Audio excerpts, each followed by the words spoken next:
Kasabay ng pagbabalik tanaw sa kasaysayan, mas magiging bahagi ka na ng pagkukwento ng nakaraan dahil sa planong pagpaparenta ng mga tradisyonal na kasuotan sa mga bibisita sa Luneta. Layo nitong buhayin ang interes ng park goers sa heritage clothing. May report si Von Aquino.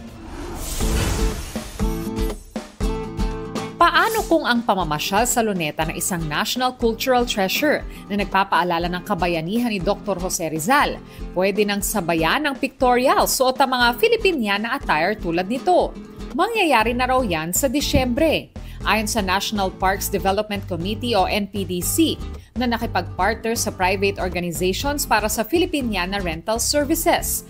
Papayagang magpa-picture at mag-video sa tabi ng mga monumento, pathways, hardin at iba pang attractions ang mga mag-aarkila.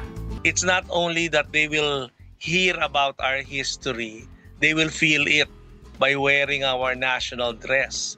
Limitado lang muna sa Filipiniana attire ang maaarkila.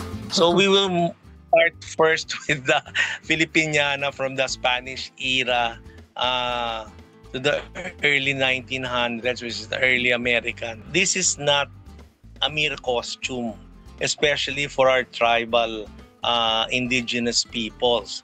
For them, it's their cultural identity. Ayon sa isang cultural analyst, ang pagbibihis ng mga tradisyonal o katutubong kasuotan, matagal nang ginagawa sa ating bansa. Noong 1950s, ginagawa na yan sa Baguio.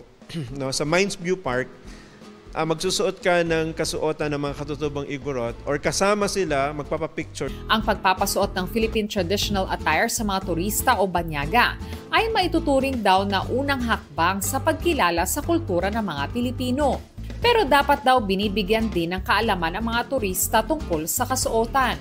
Dapat din kumpletuhin ang buong kasuotan mula headdress, headgear hanggang footwear bilang pagrespeto sa pananamit ng mga katutubo. Huwag gamitin itong mga sagradong mga kasuotan na ito. So yung mga popular lang at yung madaling isuot kasi may iba, it takes time para maisuot, no? At yung iba nga dinadasalan pa yan sa bawat suot. Von Aquino nagbabalita para sa GMA Integrated News.